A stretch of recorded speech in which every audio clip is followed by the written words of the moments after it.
Good morning. आज के इस लेक्चर में आप सबका वेलकम है। तो चलिए हम जो हमारा टॉपिक फ्रस्टम ऑफ ए कोन कर रहे थे उसी को आगे कंटिन्यू करते हैं। पिछले लेक्चर में हमने फ्रस्टम के बारे में समझा था और उससे रिलेटेड 2 क्वेश्चंस किए थे।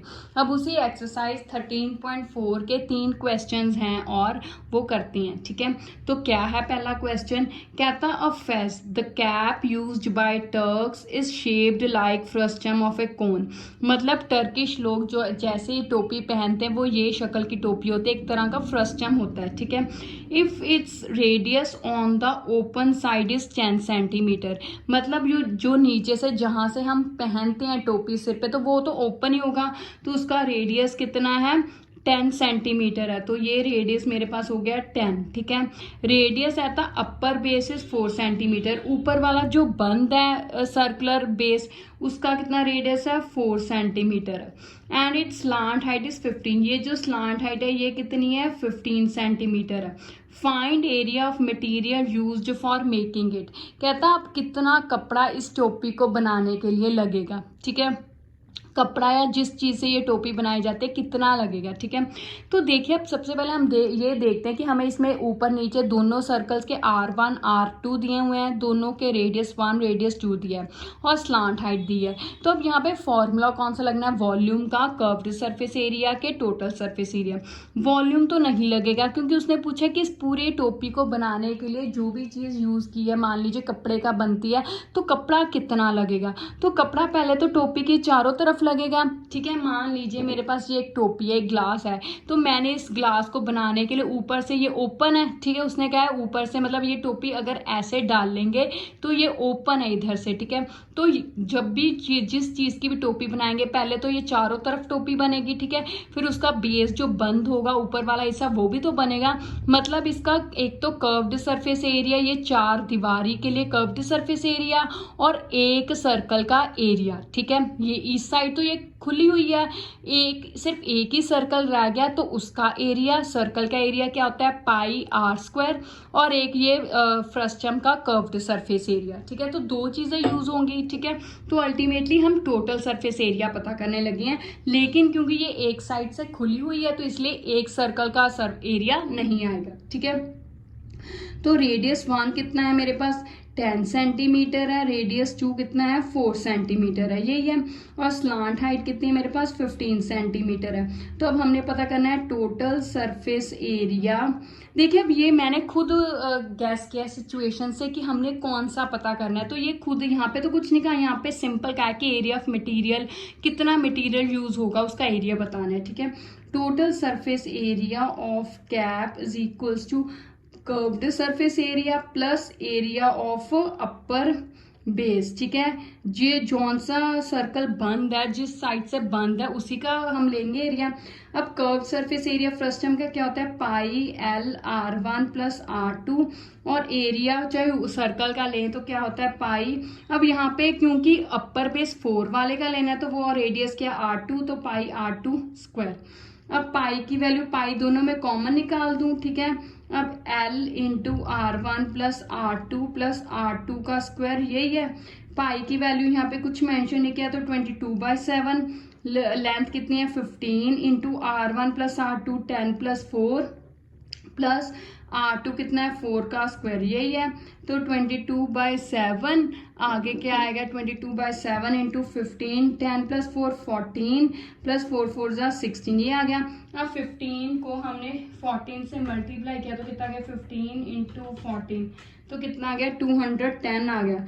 तो 22/7 इंटू 210 प्लस 16 तो ये कितना हो गया? 22/7, ये 226 हो गया, है ना। इसमें 16 हमने ऐड किया तो कितना हो गया? 226। अब 226 को 22 से मल्टीप्लाई किया तो कितना हो गया मेरे पास? 4972 डिवाइडेड बाय कितना आ गया? नीचे 7 भी है तो वो 7 आ गया, तो सेंटीमीटर, यूनिट सेंटीमीटर स्क्वायर। तो यही पता करना था हमने, तो आ गया।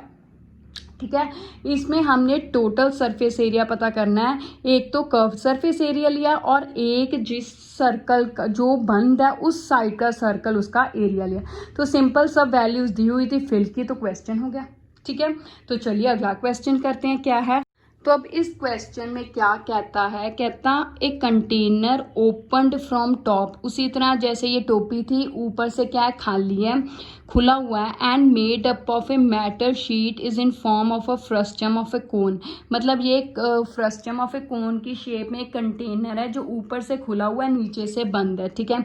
हाइट कितनी है, 16 है, with radii of its lower and upper ends are 8 and 20 centimetre. मतलब एक रेडियस 8 है, दूसरा रेडियस कितना है, 20 है। Find cost of milk which can fill container completely at rate of 20 rupees per litre. अब कहता इसमें कितना, इसमें हमने मिल्क दूध की कॉस्ट पता करनी है कि कितना दूध इस कितने मतलब रुपए का दूध इस कंटेनर में आएगा अगर इस 1 लीटर के मगर कितने रुपीस दूध के हों, 20, मतलब 1 लीटर कितने का है, 20 रुपए का है। तो कितने रुपए का दूध इस पूरे कंटेनर में आएगा अगर पूरा भरना हो, ठीक है। तो अगर इसमें भरना है तो अल्टीमेटली इसकी कैपेसिटी के बारे में बात कर रहे हैं, तो अल्टीमेटली क्या चीज़ पूछ रहे हैं, वॉल्यूम। तो पहले हम इसका वॉल्यूम निकालेंगे, हमें रेडियस दोनों दिए हुए हैं, R1 R2, हाइट भी दी है, तो वॉल्यूम फॉर्मूला लगाएंगे और उसको 20 रुपीज़ पर लीटर है तो पहले उसको लीटर में कन्वर्ट करेंगे। फिर क्योंकि हमें जो दिए हैं वो सेंटीमीटर्स में दिए हैं, हमें उसने रेट दिया लीटर के मगर, तो इसका मतलब इसको वॉल्यूम को हम लीटर में कन्वर्ट करेंगे, फिर उसको 20 रुपीज़ से मल्टीप्लाई करेंगे तो हमारे पास आंसर आ जाएगा। अब दूसरा पार्ट क्या है, also find cost of metal sheet use to make container if it cost ₹8 per 100 centimetre square. अब कहता उस मेटल शीट की भी कॉस्ट पता कीजिए जो इस कंटेनर को बनाने में लगी है। मतलब इस कंटेनर को बनाने में लगी है, मतलब इस कंटेनर को पहले तो चारों तरफ मेटल शीट लगी होगी, फिर नीचे भी बेस में भी तो मेटल शीट लगाई होगी, ऊपर से तो वो कहा है उसने कि ओपन ही है, ठीक है। तो इसका मतलब अगर चारों तरफ और नीचे से भी मेटल शीट लगाई है तो इसका मतलब हमने यहाँ पे क्या पता करना है, टोटल सरफेस एरिया। जैसे यहाँ पे किया था चारों तरफ वाला कर्व्ड सरफेस एरिया और नीचे वाला एरिया बेस का, क्योंकि ऊपर से नीचे से तो ये टोपी एक तरफ से तो खाली ओपन थी ना, दूसरी तरफ से बंद थी, जिस तरफ से बंद थी उस तरफ का एरिया। यहाँ पे भी कंटेनर एक तरफ से ओपन है, दूसरी तरफ से बंद है, तो नीचे वाले बंद का क्या पता करना हमने, area plus curved surface area. फिर उसकी कॉस्ट भी दी है तो 100 सेंटीमीटर स्क्वायर के मगर 8 रुपीज़ है तो उसको हम कैलकुलेट कर लेंगे, ठीक है। तो ये था क्वेश्चन। एक हमने वॉल्यूम पता करना है, फिर उसकी कॉस्ट, एक हमने टोटल सरफेस एरिया पता करना है, फिर कॉस्ट, ठीक है। ये 2 चीज़ें पता करनी है जो हमें क्वेश्चन में समझ आई है, ठीक है। दूसरी बात, इसमें उसने पाई की वैल्यू स्पेशल मेंशन की है 3.14, तो हमने 22/7 नहीं लेनी, 3.14 लेनी है, ठीक है। तो R1 कितना है मेरे पास, R1 है मेरे पास 20 सेंटीमीटर, R2 है मेरे पास 8 सेंटीमीटर एंड हाइट कितनी है, 16 सेंटीमीटर है, यही है। तो वॉल्यूम ऑफ फ्रस्टम क्या है, फॉर्मूला, वॉल्यूम ऑफ फ्रस्टम है मेरे पास 1/3 पाई H R1 square plus R2 square plus R1 R2, यही है। तो 1/3 पाई की वैल्यू उन्होंने कहा 3.14 इंटू हाइट कितनी है 16, R1 कितना है 20 का स्क्वायर प्लस 8 का square plus R1 R2 20 into 8, ये आ गया। तो अब ये कैंसिल नहीं हो रहे, तो 3.14 को अगर मैं 16 से मल्टीप्लाई करूँ, 3.14 को 16 से मल्टीप्लाई किया तो कितना आ गया, 50.24 आ गया। क्योंकि ये कैंसिल तो हो ही नहीं रहे तो ये आ गया नीचे 3। अब इसको किया 20 का स्क्वायर, मतलब 20 को 2 बार मल्टीप्लाई किया 400, 2 2 ज़ा 4, पीछे 2 zeros, 8 8 जा 64, 2 8 जा 16, तो 160 आ गया। अब इस सबको ऐड किया तो 50.24/3 इंटू कितना आ गया 400 प्लस 160, 560 में आगे 64 ऐड किया तो कितना आ गया 624 आ गया, ठीक है। अब इसको 3 के टेबल पे कट किया तो कितना आ गया मेरे पास 208 आ गया। 624 को 3 के टेबल पे डिवाइड किया तो 208। अब 50.24 को 208 से हमने क्या करना है, मल्टीप्लाई करना है, तो कितना आ गया मेरे पास 10,449.92 सेंटीमीटर क्यूब आ गया, ठीक है। ये आ गया क्योंकि हमारे सारे यूनिट सेंटीमीटर है तो ये सेंटीमीटर क्यूब आ गया। अब हमने इसकी कॉस्ट पता करनी है, कॉस्ट किसके लिए, लीटर है, ठीक है। तो पहले इसको लीटर में कन्वर्ट करेंगे, तो कन्वर्शंस क्या है मेरे पास लीटर की, कि 1 लीटर किसके बराबर होता है 1000 सेंटीमीटर स्क्वायर के, 1000 सेंटीमीटर क्यूब के बराबर होता है मेरे पास। ठीक है। तो इसका मतलब 1000 सेंटीमीटर क्यूब इसके बराबर है, तो 1 लीटर के बराबर है। तो इसको क्या करूंगी, 1000 से मैं क्या करूंगी, डिवाइड करूंगी। तो कितना आ जाएगा, मतलब मेरे पास आ गया 10,0449.92 बाय 1000 से डिवाइड किया तो 3 जीरो है, 1 2 3, तो मतलब 10.44 लीटर्स आ गए। ठीक है। तो अब कॉस्ट पता करनी है, कॉस्ट कितनी आएगी, हम इसको 20 रुपीज़ पर लीटर है ना, तो कॉस्ट ऑफ मिल्क कितनी आएगी मेरे पास, इसको 20 से क्या करेंगे, मल्टीप्लाई। 10.44 लीटर्स को 20 से मल्टीप्लाई किया तो कितना आ गया मेरे पास, ये आ गया 208.99 रुपीज़ आ गया।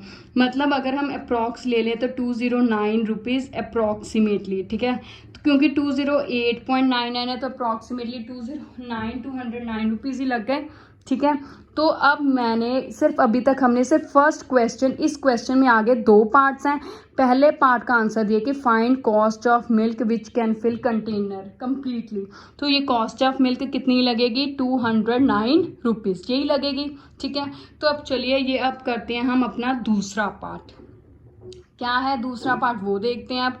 तो दूसरा पार्ट के बारे में क्या कहा गया है, कहता also find cost of metal sheet used to make container. तो इस कंटेनर को बनाने के लिए मेटल शीट, मतलब एक तो हमें कर्व सरफेस एरिया चाहिए और एक एरिया ऑफ बेस। अब एरिया ऑफ बेस का फॉर्मूला पाई आर स्क्वायर, मतलब सेम यही फॉर्मूला लगाना है। तो इसमें पाई आर स्क्वायर तो मेरे पास रेडियस तो है और पाई भी है, R1 R2 दोनों है, पर एल स्लांट हाइट इसमें कहीं दी हुई है नहीं। तो इसका मतलब हमें इस फॉर्मूले को लगाने के लिए स्लांट हाइट की चाहिए ज़रूरत। तो स्लांट हाइट हम पता करेंगे, हमें पता है वैल्यू क्या है स्लांट हाइट की, h² plus R1 minus R2 bracket का स्क्वायर अंडर रूट, यही थी एल की वैल्यू। तो चलिए फिल करते हैं। अब हाइट कितनी दी है, 16 का स्क्वायर, h दी हुई है 16 का स्क्वायर प्लस R1 कितना है मेरे पास 20 माइनस 8 का स्क्वायर अंडर रूट। तो 16 का स्क्वायर कितना हो गया 256 प्लस 20 में से 8 गए कितना हो गया 12 का स्क्वायर।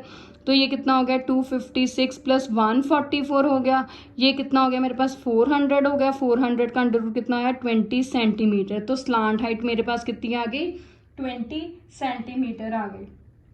ठीक है। 20 सेंटीमीटर आ गई अब स्लांट हाइट मेरे पास। तो चलिए अब फॉर्मूला लगाते हैं, total surface area is equals to curved surface area of frustum plus area of base plus area of base. ठीक है। कर्व सरफेस एरिया क्या है, pi L R1 plus R2, इसका पाई अब इस पे कौन सा आएगा 8 वाला आएगा, क्योंकि ऊपर से तो वो क्या है ओपन है, तो बड़े वाला सर्कल तो ओपन है, नीचे वाला ही छोटा है ना, तो इसका मतलब क्या आएगा मेरे पास, ये आएगा मेरे पास R स्क्वायर, मतलब R2 आएगा, पाई R2 स्क्वायर आएगा। ठीक है। तो पाई की कॉमन निकाल दिया मैंने। ठीक है। तो पाई की वैल्यू, उसके बाद पाई कॉमन निकाल दिया, L into R1 plus R2 plus R2 का स्क्वायर, वैसे जैसे हमने यहाँ पे सॉल्व किया था सेम वैसे सॉल्व कर रहे हैं। पाई की वैल्यू 3.14, L वैल्यू कितनी है 20, R1 प्लस R2 20 प्लस 8 आ गया। ठीक है। ये 8 का स्क्वायर आ गया, तो 3.14 इंटू 20 इंटू 28 आ गया, प्लस 8 का स्क्वायर 64। अब इसको इससे मल्टीप्लाई किया तो कितना हो गया 28 2 का 56, तो 560 आ गया मेरे पास। 28 को हमने 2 से मल्टीप्लाई किया तो 560 आ गया प्लस 64। अब इन दोनों को हमने क्या करना है, ऐड करना है। 560 को 64 में ऐड किया तो कितना हो गया, 560 को 64 में ऐड किया 4 6 और 6 12, तो ये हो गया 624 हो गया। ठीक है। तो अब इसको 624 को हमने क्या करना है, 624 को हम मल्टीप्लाई करने लगे हैं 3.14 से, तो ये आ गया मेरे पास 1959.36 सेंटीमीटर स्क्वायर, ये आ गया। ठीक है। अब ये मेरे पास सरफेस एरिया आ गया, पर हमें उसने क्या कहा है, ऑल्सो फाइंड कॉस्ट पता करनी है, कितनी मतलब कितना खर्चा आएगा मेटल शीट से बनाने का। अगर 100 सेंटीमीटर स्क्वायर के मगर कितने रुपीज़ लगे 8। ठीक है। तो 100 सेंटीमीटर स्क्वायर कॉस्ट कितनी है 8 रुपीज़। ठीक है। तो 1 सेंटीमीटर स्क्वायर के लिए कॉस्ट कितनी हुई 8/100 हो गई। अब हमें तो इसके मगर लेनी है, तो इसके मगर कितनी आएगी, तो 1959.36 36 सेंटीमीटर स्क्वायर के लिए कॉस्ट कितनी हुई, तो ये 8/100 इंटू 1959.36 यही आएगा। ठीक है, तो इसको अब हम 8 से मल्टीप्लाई करें तो कितना आ गया, ये आ गया 156, मेरे पास आ गया 15674.88/100। अब नीचे 2 ज़ीरोज़ है तो इधर और जाएगा, तो आ गया 156.74 रुपीज़, ये आ गया मेरे पास रुपीज़। तो मतलब सरफेस एरिया मेटल से इस कंटेनर को बनाने का कितना खर्चा आएगा, 156.74 रुपीज़, इतना खर्चा आएगा। ठीक है, तो देखा आपने कि क्वेश्चन है लेंथी पर करना कुछ नहीं है, सिंपल वॉल्यूम का फॉर्मूला लगाया, सब कुछ दिया हुआ था, हमने पुट किया, लीटर में कन्वर्ट किया, कॉस्ट पता कर दी। उसी तरह सरफेस एरिया के लिए हमें स्लांट हाइट निकालनी पड़ी, सिर्फ एक सरफेस एरिया के लिए हमें ये स्लांट हाइट निकालनी पड़ी, वो भी फॉर्मूला आता था, वैल्यूज़ दी हुई थी, फिल की, निकाल दी, फिर उसके बाद टोटल सरफेस एरिया का फॉर्मूला हमने फिल किया, निकाल दिया, उसके बाद हमने कॉस्ट, जैसे कॉस्ट दी हुई थी 100 सेंटीमीटर स्क्वायर के लिए, तो उसी तरह हमने सॉल्व कर दी, तो अल्टीमेटली हमारा आंसर कितना आ गया, 156.74। ठीक है ना, इजी, करना कुछ नहीं है, सिंपल फॉर्मूला लगाना है, वैल्यूज पुट करनी है, कॉस्ट लगा देनी है। ठीक है, तो चलिए अब लास्ट क्वेश्चन इस एक्सरसाइज का 13.4 का लास्ट क्वेश्चन करते हैं, फिर उसके बाद ये फ्रस्टम वाला टॉपिक क्या हो जाएगा खत्म, और उसी के साथ ये चैप्टर क्या हो जाएगा खत्म। ठीक है, तो अगला क्वेश्चन है, अब इस क्वेश्चन में क्या कहा गया, कहता a metallic right circular cone 20 centimetre high and whose vertical angle is 60 degree is cut into 2 parts at middle of its height by a plane parallel to its base. If frustum so obtained be drawn into a wire of diameter 1/16 centimeter, find length of wires। मतलब कितना कुछ का, एक बार हम धीरे धीरे step by step पढ़ते हैं। अब मेटालिक राइट सर्कुलर कोन, एक राइट्स, अब यहाँ पे फ्रस्टम की नहीं कोन की बात की गई, कोन, तो ये मैंने पूरा एक कोन बनाया। ठीक है, 20 सेंटीमीटर हाइट, तो इसकी पूरी हाइट कितनी है 20 सेंटीमीटर। राइट सर्कुलर कोन है, मतलब ये एंगल क्या होगा इसका 90 डिग्री है। ठीक है, and whose vertical angle, vertical angle मतलब ये पूरा कितने डिग्री का है 60 डिग्री का है, तो ये पूरा एंगल 60 का है। अब क्योंकि ये परपेंडिकुलर बाइसेक्टर होता है राइट सर्कुलर कोन में, ये जो बीच वाली लाइन जो परपेंडिकुलर 90 डिग्री का लाइन बनाती है, हाइट जो होती है वो रेडियस पे 90 का एंगल बनाती है, और वो वर्टिकल एंगल को इक्वल पार्ट्स में डिवाइड करती है, इसीलिए पूरा एंगल 60 का है, तो हाफ हाफ कितने हो गए 30 डिग्री के। ठीक है, मैंने इसलिए यहाँ पे 30 डिग्री लिखा है। इस cut into 2 parts at middle of its height, कहता अब इस कोन को बिल्कुल इसके बीच में, मतलब 20 सेंटीमीटर की हाइट है, तो बीच में 10 सेंटीमीटर पे इसको मिडल ऑफ इट्स हाइट पे एक प्लेन से, मतलब एक प्लेन से इसको कट कर दिया, तो ये एक प्लेन है जिससे इसको कट कर दिया, ये प्लेन इसके पैरेलल है। ठीक है, जब कट कर दिया तो ऐसा हो गया, एक ऊपर कोन रह गया, नीचे क्या बच गया फ्रस्टम, ऐसे ही होगा, ऊपर वाला कोन हो जाएगा, नीचे वाला क्या हो जाएगा फ्रस्टम। ठीक है, इफ फ्रस्टम सो ऑब्टेन्ड, अब ये जो फ्रस्टम है, कहता है जो आपके पास फ्रस्टम आया है, be drawn into a wire of diameter this, कहता है इस फ्रस्टम को उठाया और इसको एक तार में बदल दिया, ये वायर बनाई है, इस वायर में बदल दिया, जिसका डायामीटर कितना है मेरे पास 1/16 सेंटीमीटर है। तो कहता है इस वायर की लेंथ पता करनी है। अगर आपको याद हो, हमने पिछले एक्सरसाइज में किया था कि जब एक शेप दूसरी शेप में कन्वर्ट हो जाती है तो उसका वॉल्यूम चेंज नहीं होता, वैसे का वैसे ही रहता है। तो अल्टीमेटली अब हमने इस वायर की हाइट लेंथ पता करनी है, तो अब ये वायर किस शक्ल की है, सिलेंड्रिकल है। अब फ्रस्टम को हमने वायर में बदला है, तो वॉल्यूम ऑफ फ्रस्टम और वॉल्यूम ऑफ वायर सेम होगा। ठीक है, अब फ्रस्टम का वॉल्यूम क्या है मेरे पास, हमें वो पता है 1/3 πh r1² + r2² + r1r2, और वायर क्या सिलेंड्रिकल है, तो इसका वॉल्यूम क्या होगा πr²h। ठीक है, तो हमारे पास रेडियस भी दिया वायर का, पाई की वैल्यू आती है, एच निकालना है। अब इसका हमारे पास एच की वैल्यू दी है, पाई भी है, पर R1 R2 इसके नहीं दिए। तो चक्कर ये है कि प्रॉब्लम ये है कि हमें इसके फ्रस्टम के R1 और R2 निकालने हैं। जब तक वो हमारे पास नहीं आएंगे हम इनका वॉल्यूम आपस में इक्वल नहीं कर सकते, ठीक है। सॉल्व ही नहीं होगा हमसे क्वेश्चन। अदरवाइज क्वेश्चन तो बहुत इजी है, इसके वॉल्यूम को इसके बराबर रख देना, वैल्यूज पुट करनी है, सॉल्व हो गया। पर चक्कर क्या है कि हमें फ्रस्टम की R1 R2 दिए ही नहीं हुए, उसकी जगह क्या दिया है, एक तो हाइट वो तो चाहिए ही चाहिए, और एक एंगल दिया है 60 डिग्री का, जो हमने डिवाइड करके 30 डिग्री का कर दिया। तो अब अगर हम इस एंगल को और हाइट को, ये अगर पूरी 20 है तो आधी है, उसने कहा बिल्कुल बीच में से कट किया, तो ऊपर वाली भी हाइट 10 हो गई और नीचे फ्रस्टम की हाइट भी क्या हो गई, 10 हो गई, ठीक है, बराबर बराबर कट गया। तो अब इस हाइट को यूज करके हम कुछ करेंगे, कैसे, देखिए। सबसे पहले हमें एच कितनी दी है, 20 सेंटीमीटर है ना, ये ऑफ कोन है, तो हमें H is equal to 10 centimetre of किसकी हो गई, फ्रस्टम। हमें तो फ्रस्टम का वॉल्यूम चाहिए, तो उसकी हाइट तो हम 10 ही फिल करेंगे, ठीक है। अब हमें R1 R2 चाहिए, तो R1 R2 ये देखिए, अब मेरे पास ये एक छोटा सा मैं ट्रायंगल बनाने, इस पार्ट को मैं देखूं ODC, या यहाँ पे ले लीजिए, तो ये रहा ODC, ये है। अब ये एंगल मेरे पास 30 और ये 90 है, यही है, ठीक है। अब अगर आपको हमने ये चीज हमें दी है 10 सेंटीमीटर, तो मैंने ये पता करना है DC, क्योंकि यही रेडियस है मेरे पास। DC छोटे सर्कल का रेडियस R1 है, और ये AB जो है R2 है, यही है R2 और ये R1, यहाँ पे ये R1 और ये R2 सेम ही है, ठीक है। तो अगर मैं इस सर्कल में, आपको ट्रिग्नोमेट्री याद हो, साइन थीटा कॉस थीटा, हमने वहां कहा था कि जो sine theta cos theta actual में क्या है, एंगल्स और साइड्स का बीच में रिलेशनशिप है। अगर एक साइड और एंगल दिया तो हम दूसरी साइड पता कर सकते हैं, तो वही कंसेप्ट यहाँ लगाएंगे।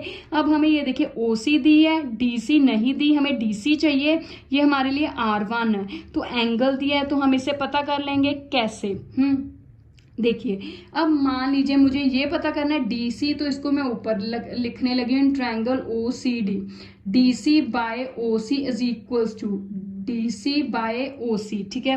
अब DC बाय OC क्या है, अब आप कहोगे कि ये हाइपोटेन्यूज है, ये परपेंडिकुलर है, ये बेस है, तो हो गया काम, नहीं। क्यों, क्योंकि हमें अब 30 डिग्री के कॉरेस्पॉन्डिंग पता करना है। जब आपको याद हो, हमने किया था कि अगर साइन A और साइन C मतलब एंगल चेंज हो जाए तो परपेंडिकुलर बेस चेंज हो जाते हैं, हाइपोटेन्यूज चेंज नहीं होता। कि मान लीजिए ये मेरे पास ABC है, तो अब अगर आपने A के कॉरेस्पॉन्डिंग पता करना है तो A के सामने वाली लाइन परपेंडिकुलर होगी और दूसरी बेस बन जाएगी। अगर आपने C के कॉरेस्पॉन्डिंग पता करना है तो उसके सामने वाली लाइन जो होगी वो परपेंडिकुलर होगी, तो दूसरी बेस बन जाएगी। यही किया था ना, हाइपोटेन्यूज वही का वही रहता है, वो चेंज नहीं होता। तो यही कंसेप्ट लगाएंगे। अब हमने इस एंगल के लिए फाइंड आउट करना है, तो 30 डिग्री के कॉरेस्पॉन्डिंग परपेंडिकुलर क्या है, ये परपेंडिकुलर है, ठीक है। तो ये परपेंडिकुलर है बाय, अब ये क्या मेरे लिए बेस है, ठीक है। हाइपोटेन्यूज तो वैसे का वैसे ही रहना है, तो ये बेस है, तो परपेंडिकुलर बाय बेस क्या होता है, tan वैल्यू, tan एंगल कौन सा लिया, 30 डिग्री के कॉरेस्पॉन्डिंग पता किया, तो ये रहा, ठीक है। अब DC बाय OC कितना है, 10 है, tan 30 कितना होता है, 1/√3 है, तो मेरे पास DC यानी कि R1 कितना आ गया, 10/√3 आ गया। अब नीचे अंडर रूट आ गया, तो इसको रैशनलाइज करेंगे, ऊपर और नीचे √3 मल्टीप्लाई करके 10√3/3 ये आ गया। तो अब मेरे पास R1 कितना आ गया, 10√3/3, यही आ गया मेरे पास सेंटीमीटर, ठीक है। अब इसी तरह हम इस ट्रायंगल में R2 पता कर लेंगे, तो ट्रायंगल क्या लेंगे हम, ये ट्रायंगल ले लीजिए OAB, ठीक है, OAB। तो वैसे ही सेम अब यहाँ पे बढ़ा लूंगी AB बाय OB, वैसे ही सेम 30 डिग्री के लिए tan 30 आएगा, ठीक है। अब 30 डिग्री के लिए मतलब AB क्या है मेरे लिए, AB है मेरे लिए R2, OB है मेरे लिए 20, क्योंकि अब पूरी OB देख रहे हैं तो 10 + 10 20 हुआ ना, इज इक्वल्स टू tan 30 1/√3, तो R2 कितना आ गया, 20/√3। फिर से डिनोमिनेटर को रैशनलाइज किया तो कितना आ गया, 20/√3/3, तो ये आ गया मेरे पास R2 कितना आ गया 20/√3/3 सेंटीमीटर आ गया।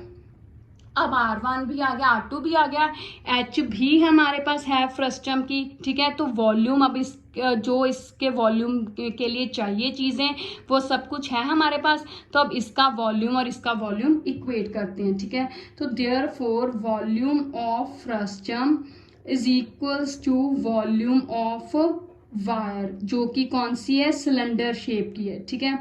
तो अब वॉल्यूम ऑफ वायर क्या है, पाई R²H है, ठीक है।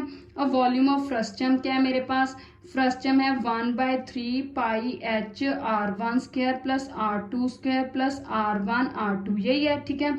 अब ये पाई पाई तो कैंसिल हो गए, H कितना है, फ्रस्टम का H कितना है मेरे पास 10 सेंटीमीटर है, 10/3 इंटू R1² कितना है, मतलब ये रहा 10√3/3 का स्क्वायर प्लस R2 कितना है 20√3/3 का स्क्वायर प्लस 10√3/3 इंटू 20√3/3, यही है, इज इक्वल्स टू क्या है R²। अब वायर मतलब सिलेंडर का रेडियस कितना है, अब सिलेंडर का हमें डायामीटर दिया है, ठीक है। तो यहाँ पे हम लिख सकते हैं कि रेडियस ऑफ सिलेंडर, ठीक है। अब रेडियस इसका हाफ करेंगे तो यहाँ पे हम लिख सकते हैं कि रेडियस कितना है इसका, यहाँ पे या तो यहाँ पे लिख लेते हैं सिलेंडर का यानी कि वायर का कितना रेडियस है, तो 1/16 ये डायामीटर दिया तो इसका हाफ करेंगे, 1/16 का हाफ कितना हो गया 1/32 सेंटीमीटर, तो यही हो गया। तो इसका मतलब इसका क्या आ गया 1/32 इंटू 1/32, 2 है पावर। H हमने इसकी क्या करनी है पता, ठीक है, H या लेंथ कुछ भी लिख लीजिए। अब चलिए सॉल्व करते हैं, 10/3 तो वैसे का वैसे ही है, ये 32 इंटू 32 इधर ले जाऊं मैं, ठीक है, H अकेला रह जाएगा, तो क्या आ गया मेरे पास 32 इंटू 32 इंटू 10/3, ये 32 ऊपर चला गया, 10/3 पहले ही था तो ये हो गया, ठीक है। अब अंदर वाली चीज देखो तो क्या आ गया 10√3/3 का स्क्वायर, 10√3/3 का स्क्वायर, तो क्या आ गया मतलब 10√3/3 इंटू 10√3/3, तो 10 10 100, तो √3 और √3 को मल्टीप्लाई किया √9 आ गया, √9/3 इंटू 3, √9 किसके बराबर होता है 3 के, तो 3 3 कैंसिल हो गया, तो कितना आ गया 100/3 आ गया, 100/3। अब ये क्या आएगा, इसका करूं मैं 20√3/20√3/3 इंटू 20√3/3, तो ये √3 3 बन गया, इंटू 3 इंटू 3 20 20 400 हो गया, तो ये 3 कैंसिल हो गया, तो क्या आ गया 400/3 आ गया, ठीक है। अब ये भी √3 इंटू √3 इससे हो गया, तो 10 इंटू 20 200/3, तो 1 3 तो इससे ही कैंसिल हो गया, ठीक है। √3 इंटू √3 3 बन गया, वो 3 इससे कैंसिल हो गया, तो ये चीजें आ गई इक्वल्स टू H, यही आ गया। तो अब फिर से करते हैं इनको, अगर मैं मल्टीप्लाई करूं 32 को 32 से मल्टीप्लाई करूं कितना आ गया 1024, पीछे 1 0 आगे, डिवाइडेड बाय 3, ये आ गया। अब ये कितना बना, नीचे सेम है तो 1 3 है, 100 प्लस 400 500, 500 प्लस 200 700 हो गया, तो 700/3 यही आ गया इक्वल्स टू H, ठीक है। अब कोई कैंसल तो होना नहीं, चलिए अब इनको मल्टीप्लाई करते हैं, तो मेरे पास क्या आ गया, अब ये आ गया H इज इक्वल्स टू, मेरे पास आया है 10240 इंटू 700/3, 3 सा क्या आ गया 9, तो ये सारा क्या है मेरे पास सेंटीमीटर ही है, ठीक है, सेंटीमीटर है। तो अब इसको इससे मल्टीप्लाई करूं मैं तो कितना हो गया, इंटू 700 से मल्टीप्लाई करना तो कितना आ गया, ये आ गया मेरे पास 7168000 डिवाइडेड बाय 9, यही आ गया। अब इसको 9 से मैं डिवाइड करूं तो कितना आ गया मेरे पास, तो ये आ गया मेरे पास 7964 आगे डबल 4.44 सेंटीमीटर, 7964 444.44 सेंटीमीटर। अब ये मेरे पास आ गया आंसर, किस में आया है, सेंटीमीटर में। अब यहाँ तक आप करोगे तो बिल्कुल ठीक है, पर अगर आपने अपनी बुक के आंसर के साथ मैच करना है तो आपके बुक में पीछे जो आंसर दिया है वो मीटर्स में दिया है। जब भी इतनी बड़ी वैल्यू आ जाए तो इसको हम बड़ी यूनिट में कन्वर्ट करने को ईजी समझते हैं, क्योंकि फिर वो आंसर छोटा हो जाता है, ठीक है। अब ये इतना बड़ा आंसर सेंटीमीटर्स में, तो इसको अगर मतलब छोटा ईजी करना है तो इसको क्या करेंगे हम, इससे सेंटीमीटर से बड़ी यूनिट मीटर है उसमें कन्वर्ट कर देंगे, ठीक है। तो एक मीटर में कितने सेंटीमीटर्स होते हैं, 100 होते हैं। तो इसको मैं क्या करूँगी, 1 metre is equals to 100 centimetre है, ठीक है। तो 100 सेंटीमीटर है, तो अब इसको क्या करूँगी मैं, 100 से डिवाइड कर दूंगी। तो क्या आएगा, 79644.44 को 100 से डिवाइड किया, 2 जीरोज है तो पॉइंट से फिर 2 जीरोज शिफ्ट होकर इधर आ जाएगा। तो अल्टीमेटली मेरे पास कितना आ जाएगा, 7964, यहाँ पे आएगा ना 7964.4 मीटर्स आ गया। ये आपकी आ गई हाइट जो हमने पता करनी थी, 7964.4 मीटर्स। लेकिन अगर आप यहाँ तक भी कर दोगे सॉल्व तो भी पूरे मार्क्स मिलेंगे। ये सिर्फ इजी आपके बुक के आंसर के साथ मैच करने के लिए मीटर्स में कन्वर्ट किया गया है, ठीक है। पेपर में अगर आपको ये कैलकुलेशंस डिफिकल्ट लग गए तो आप यहाँ तक भी कर सकते हो, ठीक है। तो ये थी आपकी 13.4 एक्सरसाइज जिसमें फ्रस्टम के बारे में कहा गया था। तो हमने अब ये सारे जो क्वेश्चंस किए हैं फ्रस्टम के कर दिए हैं, ठीक है।